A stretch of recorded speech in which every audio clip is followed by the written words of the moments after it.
Hello, everyone. Good afternoon. On behalf of the PKE Alumni Executive Planning Committee, I'm Andre Campbell, as Nicole said, from PKE 139, and I would like to welcome you to our PKE Faculty Speaker Series today with Dr. Soren Eilertsen, as we discuss decision-making as a strategic leadership challenge.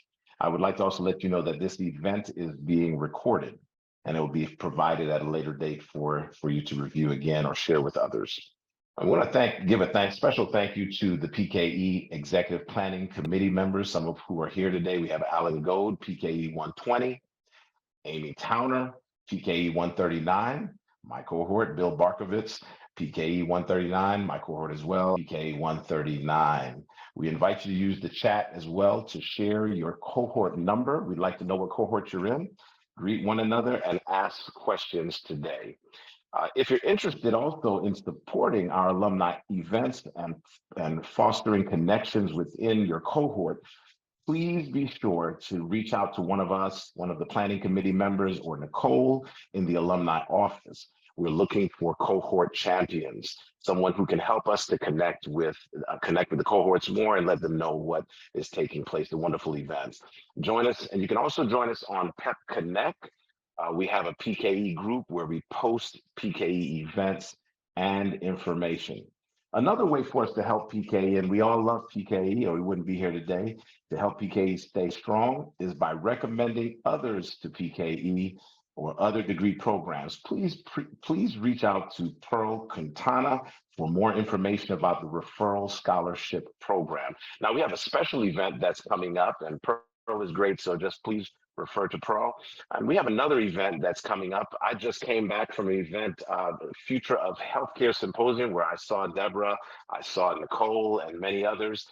And that was the Future of Healthcare Symposium. It was fantastic in-person event up on the Malibu campus. Now we have another event, and I'll be flying out from Tampa, Florida, just for one day in order to be at this event, Theo Night Out Networking Mixer at the Courtyard Marriott.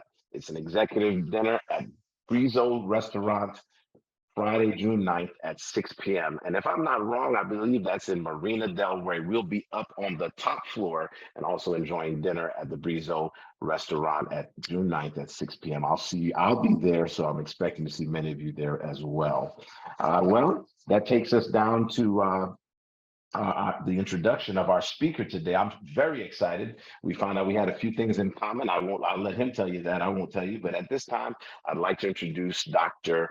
Eilertsen. Soren is a business leader, educator, and advisor.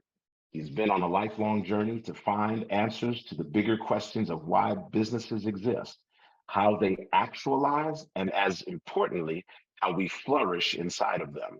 He works with business leaders to clarify vision and strategy and to develop the necessary leadership execution muscle to enable conscious and innovative business that better our world. Educated as a psychologist and with an extensive background as an executive leader and consultant, Soren provides a distinctive voice in the boardroom and at the executive leadership table. He understands success dynamics and has manifested in leadership teams, organizational culture, and consumer behaviors in the marketplace. Soren has shaped the success of numerous for-profit and nonprofit businesses in a variety of industries, including technology, entertainment, financial services, to online learning. As an adjunct faculty at Pepperdine University, he teaches the Capstone Strategy course in the executive programs in the Graziadio, I would get that right, my alma mater, Graziadio Business School. Having grown up in a small town in Denmark, Soren now lives with his family in the metropolis of Los Angeles. He calls both the US and Europe home and has come to value the dual perspectives of the Scandinavian egalitarian everyone culture and the American dream, calling for the individual pursuit of freedom and happiness. Ladies and gentlemen, let's give a hearty Pepperdine welcome to Dr. Soren Eilertsen. Thank you. Thank you, Andre. That was beautiful. have to pay you back for that one. That was very good. Don't worry about it. I am going to share my screen here. And can you all see this? Yes, we can. Okay, good. So thank you for having me here today, and thank you to the alumni network for arranging this. Thank you again to Andre for introducing me, and delighted to be here. Wish I could see you all. I saw the names in the participant list and recognize a few from my own students. So great to see those of you who I met before, and great to meet those of you I have not met before.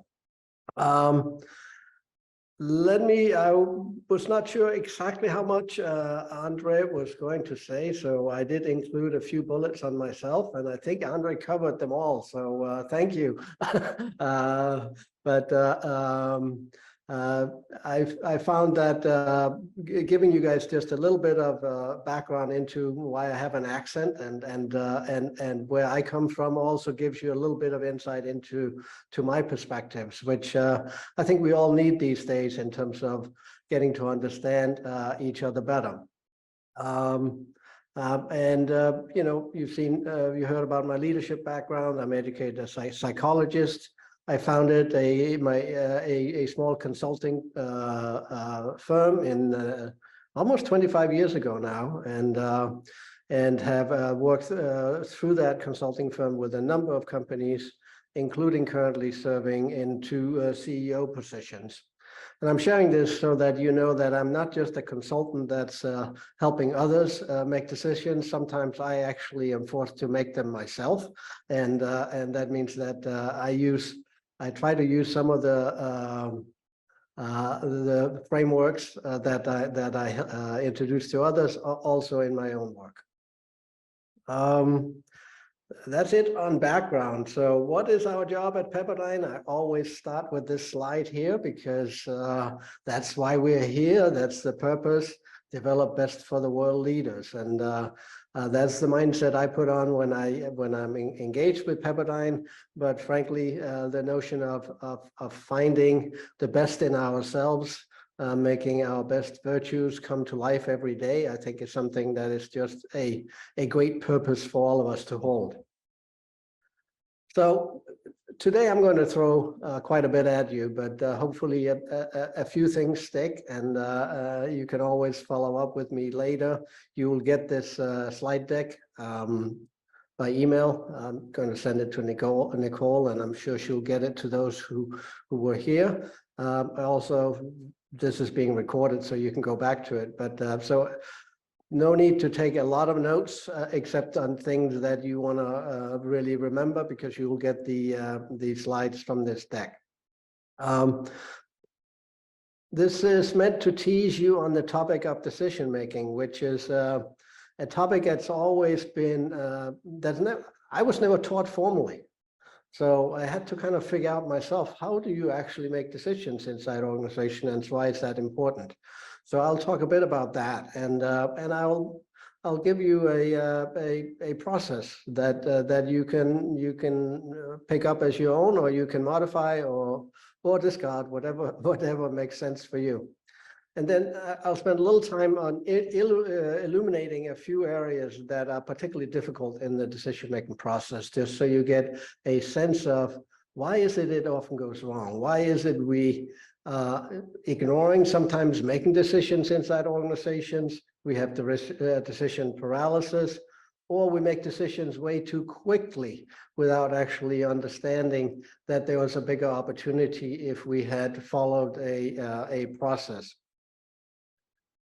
We are meant to have some Q&A, so I hope some good questions will come along here.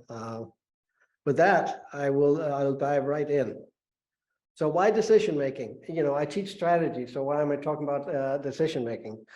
Because obviously strategy and decision making are completely inseparable, in the sense that strategy is about making decisions, sometimes about deciding not to do something, and obviously deciding about which direction to go in, and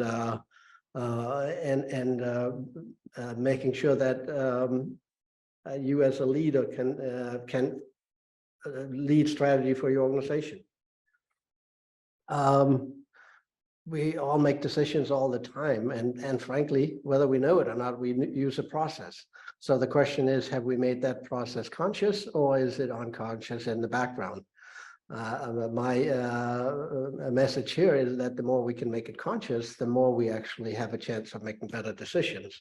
And that a deliberate process, I have found in my work, will improve the decision quality as well as the organization's support for the decisions you make. When you look at the dictionary, it's very simple how decision-making is defined: the active process of making decisions. And then it goes on to just say, and it's especially important when it's an important decision or when a group of people is involved. Kind of makes sense, right? But we wanted to make sure we grounded ourselves in what do we actually mean by decision-making. In terms of decisions, you just think about how many decisions have you made today?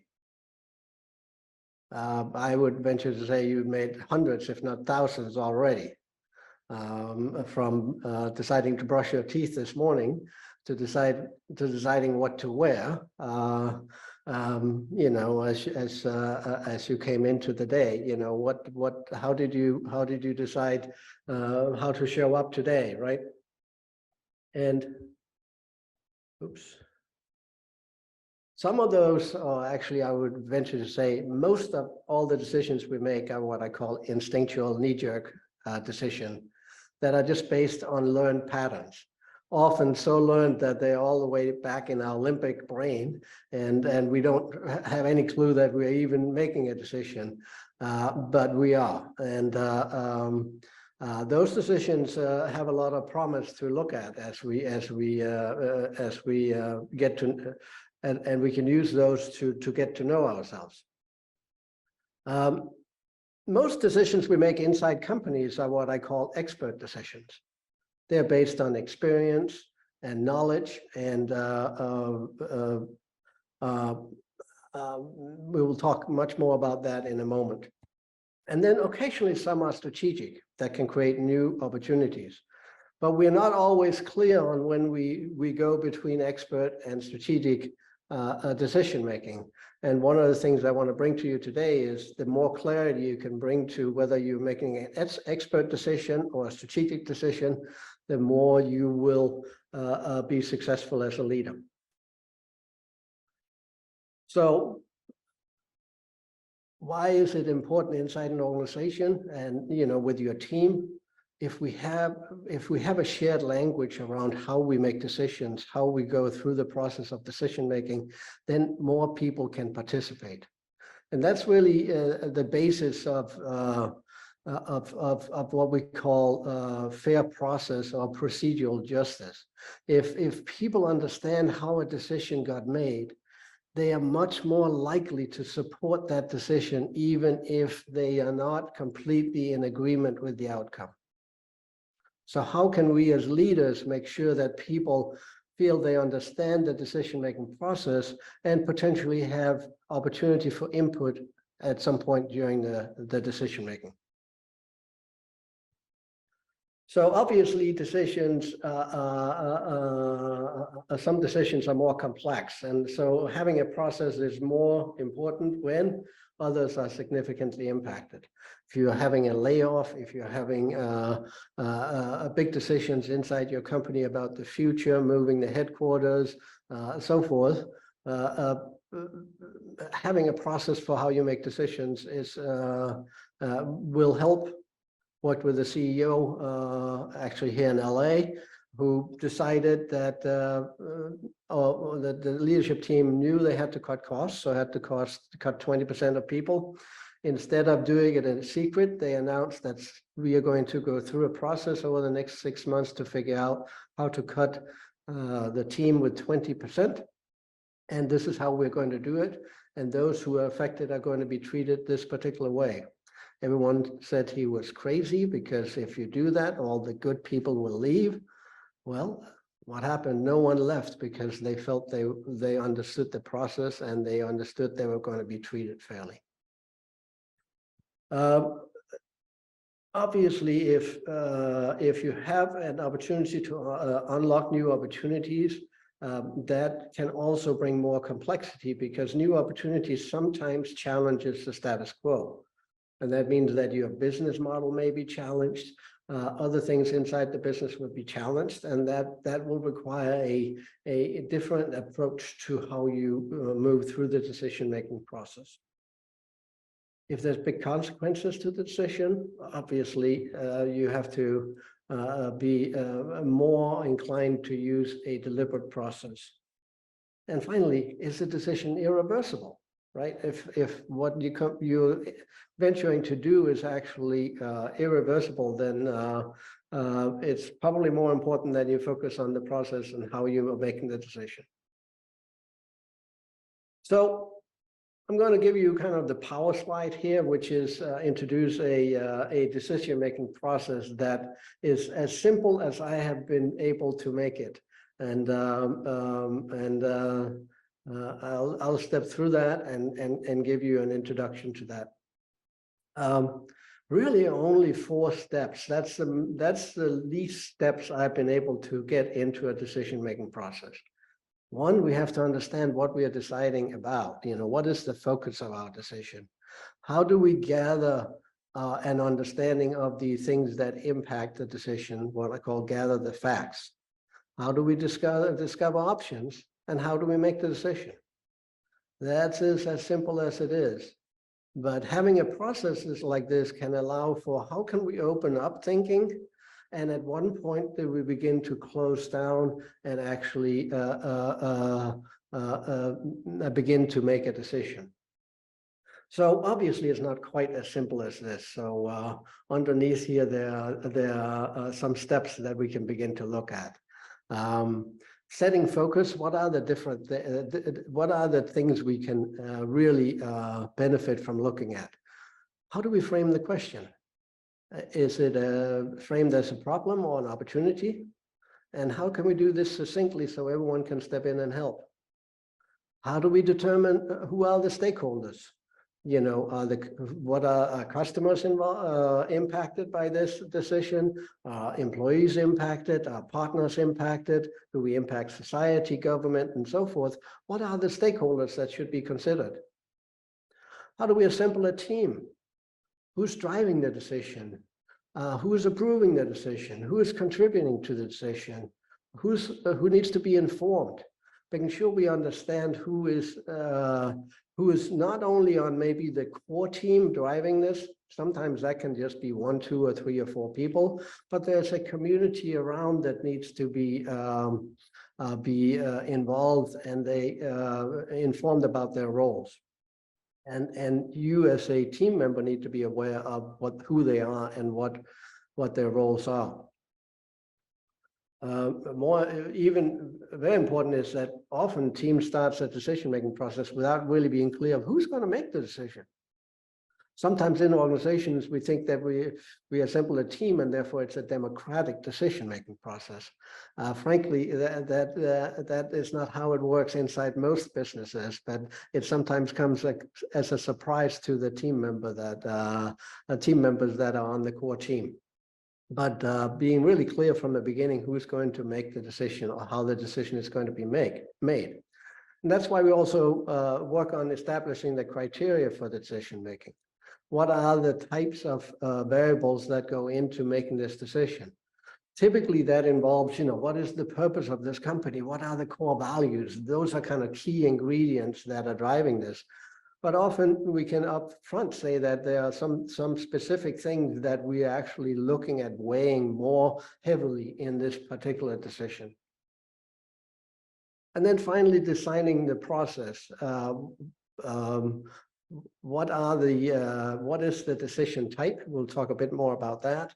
And how, because based on this decision type, how do we design the process and set the timeline for this decision making?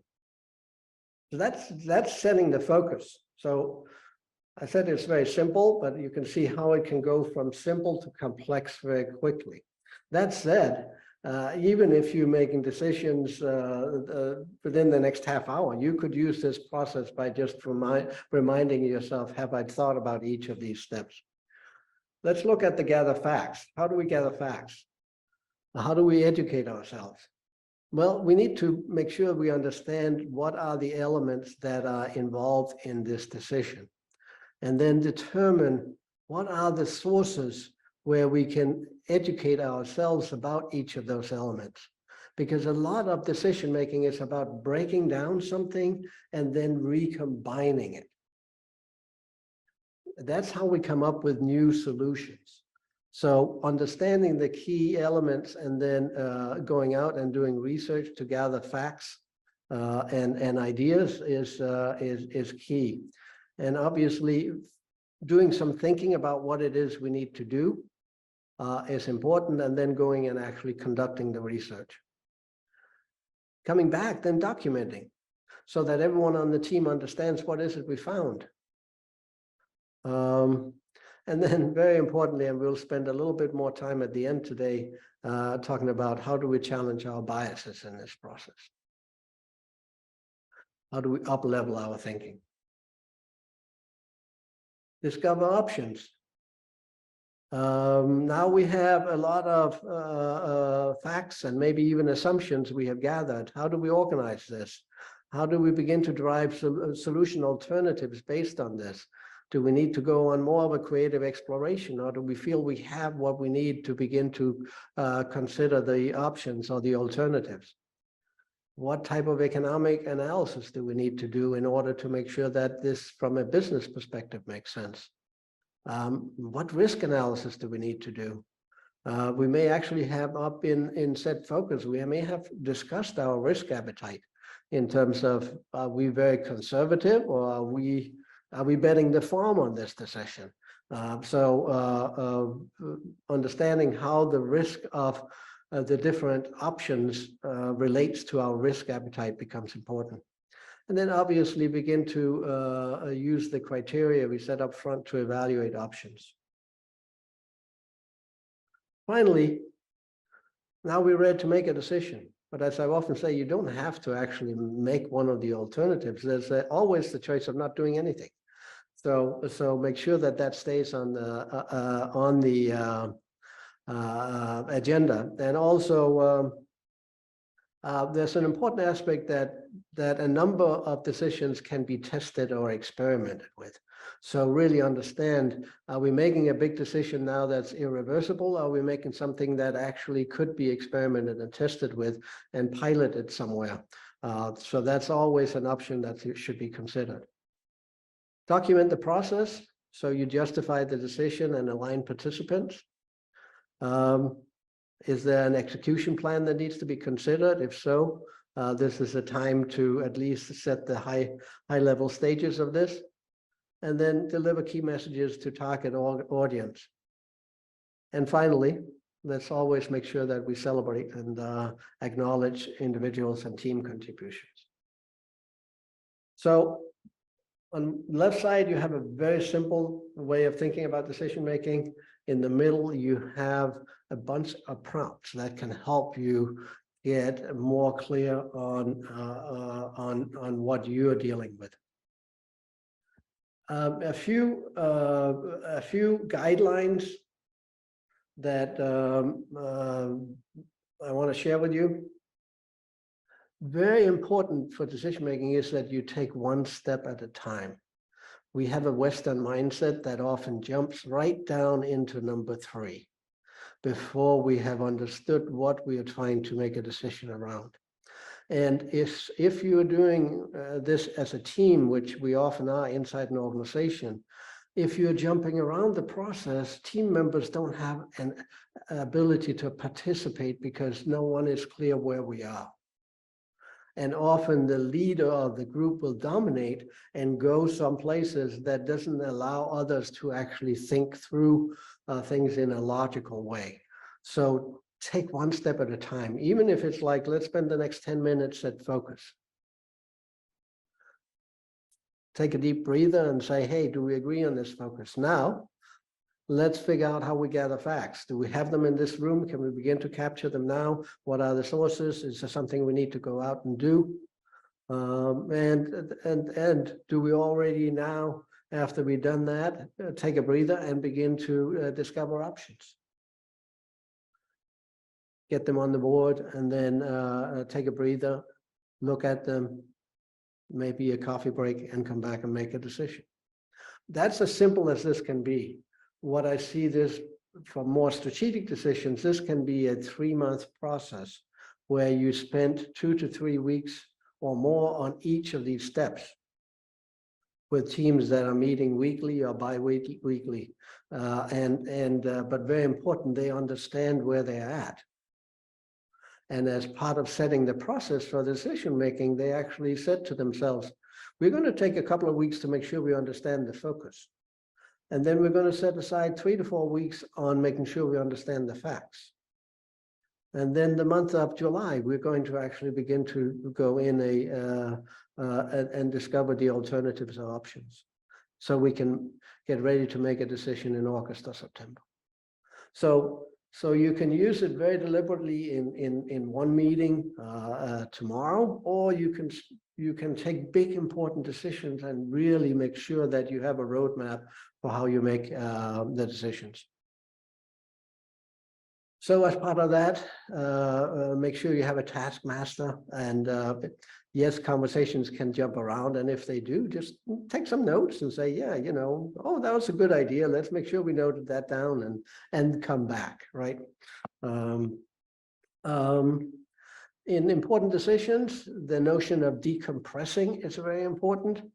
You all know that our mind works in mysterious way, and we have a slow part of our mind that actually makes connections when we are not thinking about something. So if you dive into a subject and really educate yourself, gather all the facts, understand the topic, look at sources, look at the elements, sometimes the decision comes in the shower 3 days later. Or not the decision, the solution. A solution comes to you in the shower. Sometimes it comes in your sleep.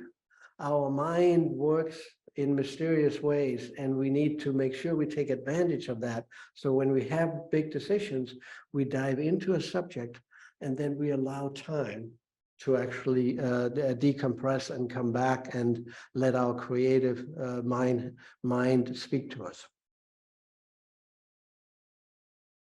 And then I think I already said that at each of the steps, just make sure that you have validate what you did last. Just because you set focus 2 weeks ago doesn't mean that it hasn't changed now that people's creative mind has worked on the topic.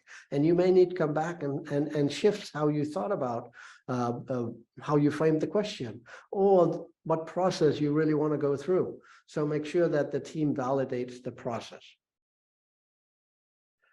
So that's about as quick as I can introduce decision-making process. But this is, as I said, the power slide. And then now I'll go through and just shed a little bit more light on 4 of those steps that are particularly challenging at times. And I'm sorry I'm doing all this so quickly. Obviously, it would be great to have a discussion with you guys and actually even put you to work around some of this stuff so you could test it out on your own. But in terms of framing the question as part of setting focus, when I first started my consulting company 24 years ago, I decided I don't really know what it's like to be consultant, so who can I learn from? So I tried to figure out who's the best consultant out there. And there was a guy that's written a book called $1 Million Consulting. So I thought that must be a good guy. So I went and pursued him, and I signed up for coaching. And we had a great relationship, still have a great relationship, but for a number of years I used him. And I was floored when I started coaching with him, because obviously he spent a little time in the first meeting getting to know me. And then he basically said, you can call me anytime. Yeah, just call me anytime. My promise to you is I get back to you within 4 hours if I don't answer the phone. So First time I called him after we got introduced, the first thing he asked me, "What's your question?" There was no little sweet talk. No, how are you? What's going on? Give me some background on what's going on. No, no, no. What's your question? He trained me this quickly that for me to call him, I had to really be clear on my question. And guess what that did to me? The first year, I think I paid him $30,000 or something. I called him 3 times. Because I got to a place where I began to understand my own questions. And what happens when you have your question clarified? Well, the solution actually begins to emerge, or the solution alternatives begin to emerge more quickly. So, and this is what Einstein said, that if he had an hour to solve a problem, he would use the first 55 minutes to think about the problem and make sure he had the problem statement right. So defining the problem, really important. And how do you do that? Framing it. Well, you need to work on really developing a very succinct problem or opportunity statement. I say to clients, it can't be more than 2 or 3 sentences. So it has to be very brief, very succinct. Can there be supporting information? Absolutely, all that stuff, but really making clear, because if we have to work on something, we have to be able to go back and refresh ourselves on what is the question we're trying to answer. It has to be very succinctly framed. And we have to make sure we are not actually describing how to solve the problem in the problem statement, because if we want to go on an exploration and find alternatives here, if we already described how to solve the problems, we've already shut down the exploration process. And determining the appropriate description level can be very hard, because you're all familiar with the method of asking why, ask why 5 times. Well, once you get to number 2 or 3, it starts to get, well, I'm here to solve world hunger or something like that. And it gets to a level that is maybe so abstract that you don't really know how to make a decision. So you have to figure out what is the right level of this description level for this particular problem. And when which I think is incredibly powerful, how do you, as a leader, instead of just solving problems, how do you use problems to transform the organization? How do you turn them into opportunities? And they are often very problem statements or question statements that starts with "how might we do this?" are more inviting to us than just a real description of the problem. So that was a little bit about just framing the question and the importance of that. Now, what is as part of that setting the focus, step 1, we also want to make sure what is the process. How are we designing the process? And obviously, we need to make sure we are focusing on the important issues. And I already mentioned this in terms of, is the decision reversible or irreversible? Is it consequential or inconsequential? You really need to look at that, because the consequential decisions are really where you need to spend your time. And if it's reversible, maybe the decision is, maybe you can pilot and experiment with something so it doesn't become as critical that you get it all right the first time. But if it's a consequential, irreversible decision, you really need to be clear with yourself and the team that we are on a crucial journey here. And sometimes we don't think through this, and frankly, we often spend time on inconsequential decisions as opposed to really understanding what are the important ones. So I alluded to this before, but I want to spend a little bit more time on the types of decisions, the knee-jerk reactions, those automatic instinctual reactions, the expert decisions that's based on knowledge, learn patterns based on best practices, and the strategic intuition. When do we actually decide that a decision is upgraded to a real strategic decision, and use a process that makes new connections based on a creative exploration? So let's take each of those.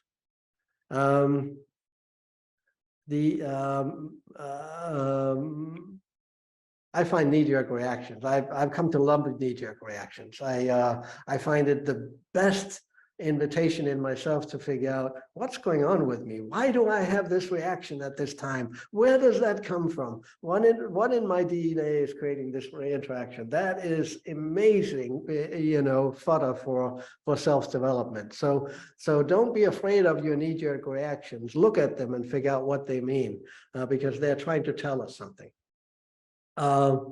Obviously, they happen automatically, and kind of the secret of self-development is to figure out, how do I create a gap between the stimulus and the response? Because your emotional system has all frequently responded before you even actually understood that you were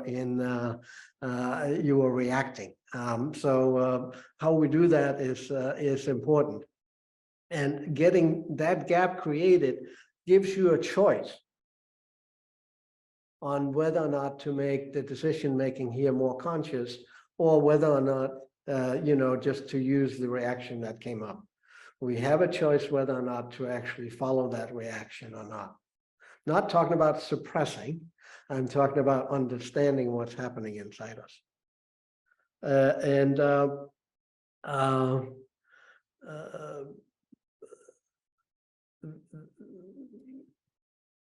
These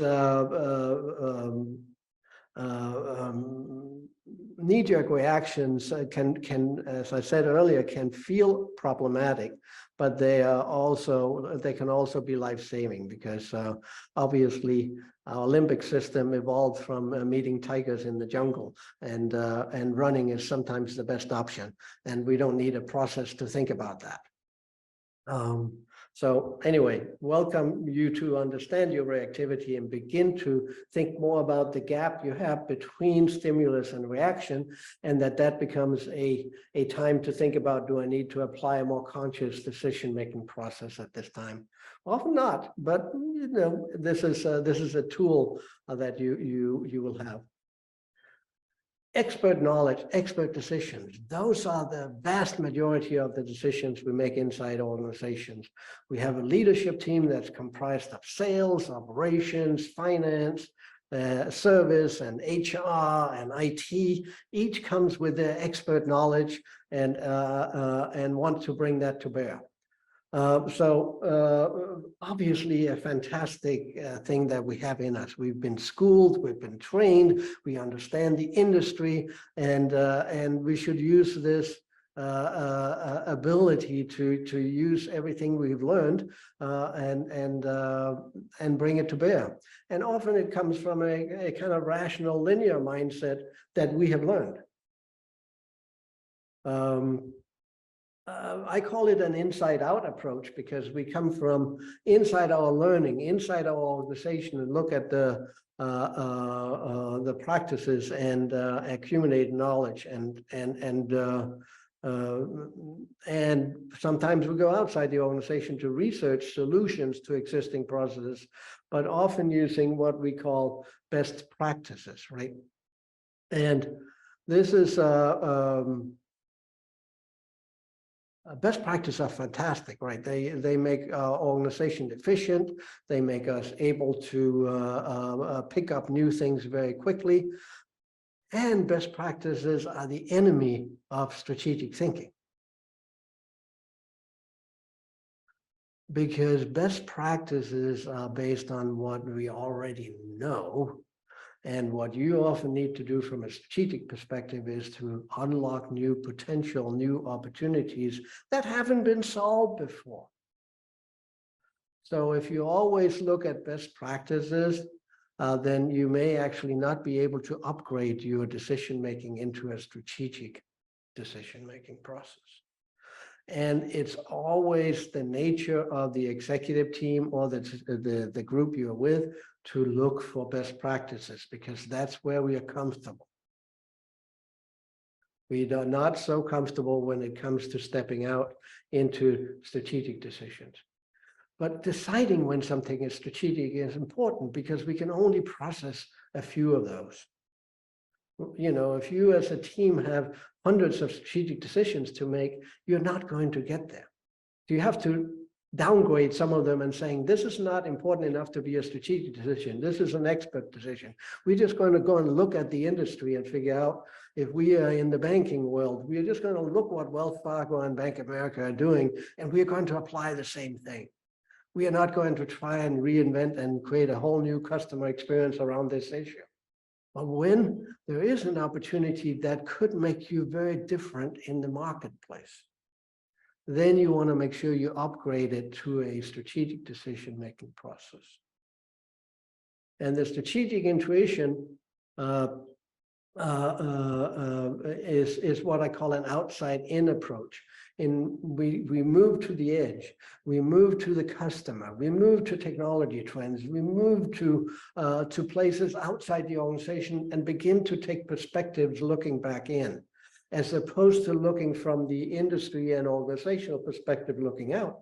We go and look from the outside in and try to figure out how to put those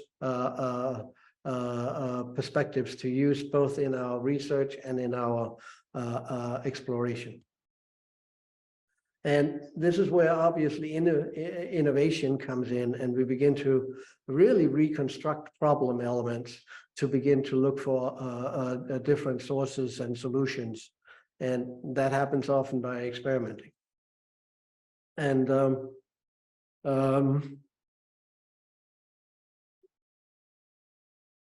as I mentioned earlier, when a strategic decision needs to be made, it can sometimes challenge the existing business model. And I have had many occasions in my career where we had to move a team outside the building, outside the organization, in order to actually go through the decision-making process or the exploration process, because the team was too affected inside. Many years ago, I worked in the movie theater industry, and we were trying to create a new concept. Actually ended up becoming ArcLight Cinemas, if anyone of you know that. But the team that worked on that got so impacted inside the organization, because if those of you who understand movie theaters know that a lot of the income comes from selling Coca-Cola and popcorn. So when you begin to challenge what's in the snack bar, everyone wanted to weigh in and saying, no, you cannot not sell Coca-Cola. You cannot have popcorn, because those are the biggest money makers here. You cannot try to create more space between the seats in the auditorium or bigger seats, because we're really selling seats to the distributor, and the distributor will book the best films in the theater that's got the most seats. And one of the things we helped change was the notion that, well, what about the theaters with the best viewing experience? And distributors began to change their game and look at that. So strategic intuition.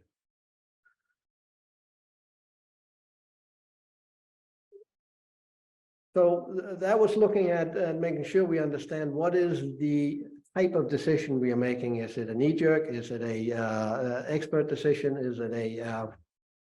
Is it a strategic decision? And make sure that we are thinking about that as we design our process. In terms of breaking down elements for research, just want to share a few simple things with you.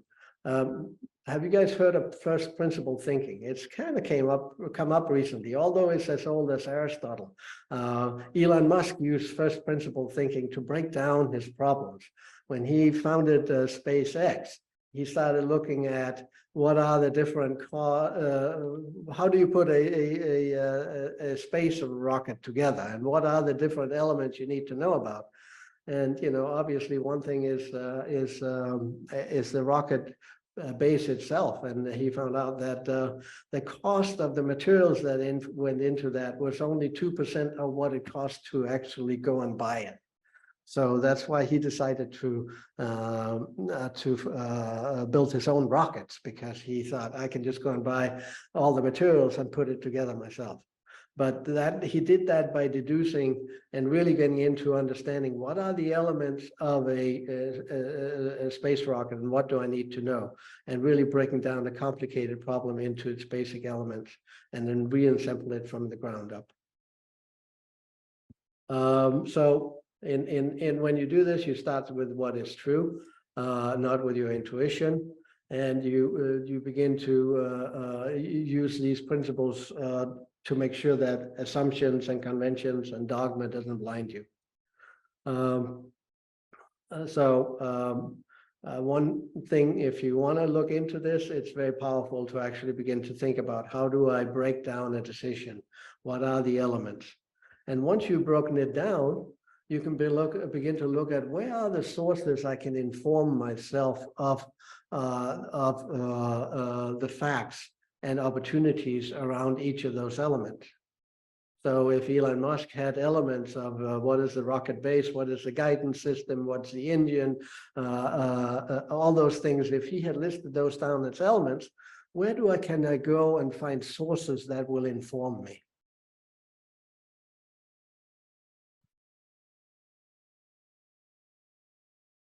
All right. How are we doing on time, Andre and Nicole? We're doing pretty good, actually. We have about 11 more minutes. So I mean, you're sharing a lot, so keep doing it, please. We'll have time for questions. Okay, all right. Well, we're getting to some of the meat now. How do we challenge our own biases? And I want to just quickly introduce 5 things to you. And I know I'm going very quickly here, so hopefully we'll get a chance to maybe talk more about this at another time. One, how do you up-level your awareness? How do you actually think about your mental energy states? How do you challenge your mental models? How are you aware of your own biases that can result in distorted thinking? How do you confront groupthink? And finally, how can you use a process as a framework for decision making, right? Quickly go through each of those 5 things. So we all every day go through different energy states. And the first one one that we all find ourselves in frequently is in this vital, kind of, I'm destabilized, I'm a little fearful, I'm not completely myself, something happened yesterday or something happened just before I stepped into this meeting. And sometimes we find ourselves in what we call an automatic frame of mind. I'm just going through the day. I'm doing what I always did, and following the same process, following the same thing. I know how to do this. Then we have a sensitive energy state where we actually work on making connections with others, and we are very conscious about our connection to others. And then there's a state beyond that, that is, we have awakened our thinking. We are beginning to really be conscious about how I'm thinking. I'm not stuck in one of those 3. I'm actually thinking about which one I'm in. And that begins to give us the freedom to actually tap into our creativity. And we all have this. We all go through this each day. The secret for us is to understand which one are we in. That's why I start all meetings with my teams. How are you doing and why? Just because we need to check in with each other and make sure we understand where is our energy state, because your energy state will impact mine and it will impact our decision making. So just by becoming aware that I'm in vital, which, probably every 10th meeting I'm in, I start with, I'm in vital today. Something happened on the way here, whatever, I'm in vital. But just recognizing that allows me, actually, and putting words to it, begin to allow me to step a little out of it. and I begin to have a choice of moving on this ladder here of energy states. So really be aware of it, because it impacts decision making. Because if you're in a team and someone is unvital, and especially if it's the boss, there's not much creativity or discussion going on there. Second one, how do I challenge my mental models? This is kind of human psychology. So Andre, you will appreciate this. This is based on the human iceberg. It's like most of what happens inside us is under the water surface, right? It's what's not seen by others, and often not even seen by ourselves, right? What is seen by others is what's happening, what's experienced. What is not necessarily seen are the patterns we come to the table with, because we always do that. Unless people really get to know us, right? And then what's not seen is necessarily our mental structures in terms of how we think and how we operate, and then our belief systems, right? Where do our beliefs come and assumptions about the world come from? And it, you know, always surprised of how much stems back to when I was 5 years old, and family, church, the society. One of the reasons I mentioned Denmark versus the US, I'm always surprised by how I think maybe a little differently than someone else, and I have to pin that. Oh, it's because that was the experience I had, right? What was my schooling? What's my expert training? And finally, the organizational culture is basically shaping us. And we often, the more we are inside the organization, and usually say when you've been in an organization for a year, you're usually living the Kool-Aid, and you're part of it, right? And then industry paradigms. So our reality is shaped by all that stuff, and making sure we are aware of that and challenge that is important for decision making, right? Because we may be stuck in some things that's the way I've always done it. That's the way I always think. So learning really comes from exploring those things. And when Campbell and others talks about the hero's journey, folks, they are not talking about slaying dragons out in the real world. They're talking about going on this journey to slay your own dragons. Get to understand the things that are your mental belief systems that gets in your way of being a true leader and hero. Be aware of your own biases. And this is these are actually common biases. And a fellow by the name of Kahneman, if you don't have his book, I think it's called Thinking Fast, Thinking Slow. He mentioned dozens of biases that we all fall in all the time. If we find something believable, well, we'll take it. If it's framed as 90% fat-free, it's better than 10% fat, right? You know, how are things framed for us? We are very good at overestimating benefits and underestimating costs in general. So these are just some general biases that we have just picked up as being part of this society, because that's how we have seen things being done.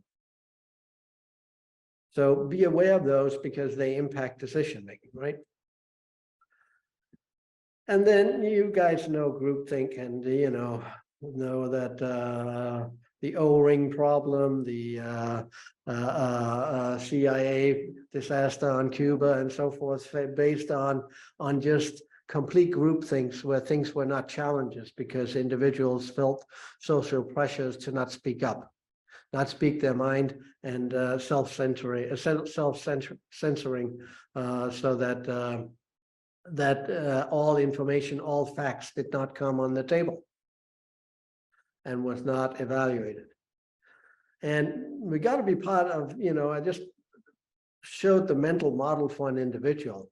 But when we, as I said, inside an organization and we've been there long enough, we become a part of the mental model of the organization. And we are beginning to think about, well, that's how we always do things.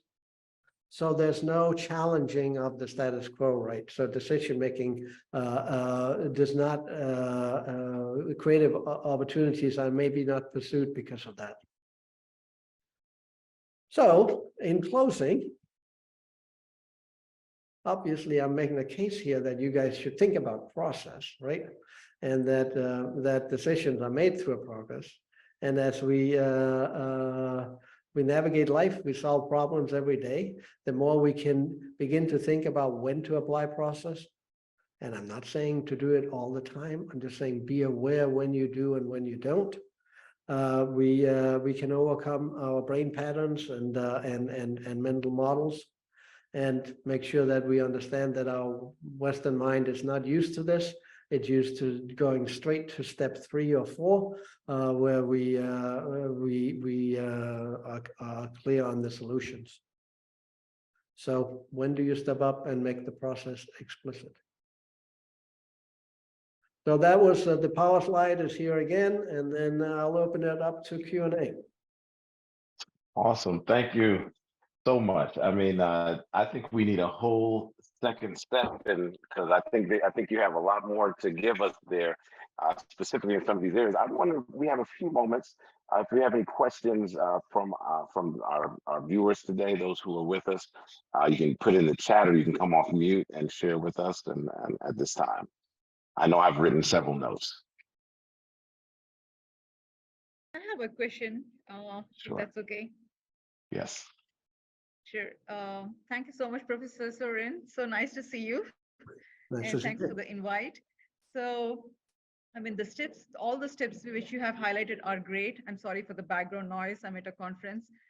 But as part of this entire decision-making process, do we also list out the fallback plans? Say, for example, the decision which we are aligned across the board doesn't work for some reason. What are the risks? For example, if we land into some, do we highlight, or do we actually track them? Okay, if this particular decision doesn't work, and if we land into risk A, risk B, these are the mitigations, or a fallback plan.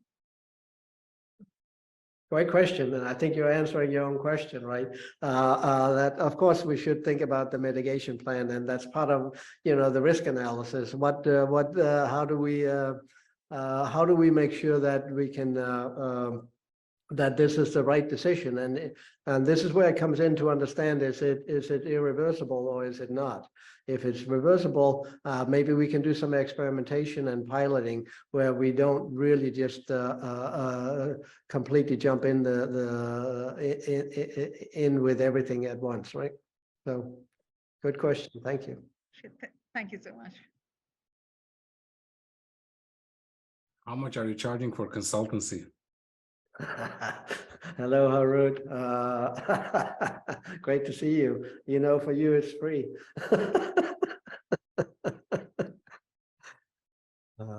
That's Wow.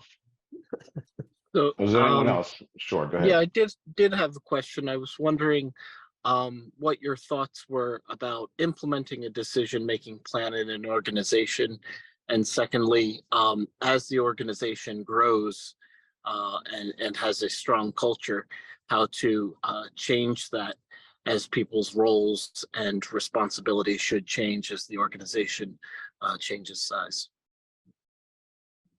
Yeah, a great question. I didn't really touch on implementation here, right? And that gets into often into project management, right? And how do you actually implement something depending on what it is?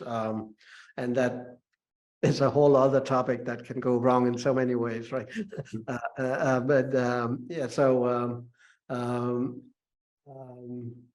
in terms of organizations that are growing and changing, I think the most difficult thing I find is that I'm working with one organization where we literally, this framework you're seeing here, we introduced 10 years ago. And back then, the organization was 50 people. Now it's 250 people, right? And how do you make sure that people actually understand the same process? How do you, how do you actually continue to educate on the process is really key, and also all the time evaluate, is this working for us? Yep. Awesome. Thank you, Dustin. Thank you. We have Rami for PK 140. Hi, Professor. Thank you so much. And thank you to the whole PKE Planning Committee for putting this together. Now, I was wondering if you could share, and this was tremendous, loved it. And it's been such high quality conversations. Really look forward to this speaker series. Could you share with us a little more? There was an aspect that you were talking about in terms of, when you were talking about, sharing with the team in terms of decision making. And while most decisions are not really democratic and truly committee based, but there's a final decision maker. But what you said was a way to navigate that is to begin to clearly define what are the criterias for decision making. Could you share a little more about the process of creating those criterias and any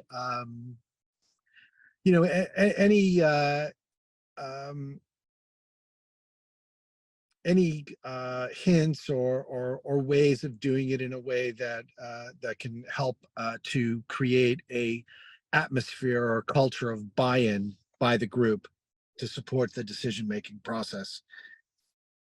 Does that make sense? It's a crucial question, and one that goes wrong all the time. The difficult thing is often you have a CEO or a senior leader that's actually the decision maker, but that person is not actually part of the process of exploring the decision alternatives, right? Or understanding the facts. I've come to understand that if you're on a strategic decision, that person must be part of the group. Because if you don't learn what's being learned, you're not going to be able to understand it. If it's an expert decision, it's a bit easier to not have the person in the room as long as you keep them informed. Hey, we are trying to look for some new software to create efficiency around this and this and this. Here are the three we're going to go and look at. And then you tell the person that, and you come back and you do the analysis and you present it and stuff like that. You keep the person informed. That is key actually for me on each step, making sure that the approver or decision maker is informed if they're not part of the team. But the moment it becomes a creative exploration that's about changing how you show up in the marketplace, you either have to empower the team to make the decision, or the decision maker has to be part of the team, because you need to go on a learning journey where you see things. I often talk about going out and looking at the customer and looking not about what the customer is asking for you to get done, but actually looking at what is the job the customer is trying to get done from a different perspective, right? If you don't have the decision maker with you in that process, they will not understand what you're finding. That's beautiful. Awesome. Thank you so much, Professor.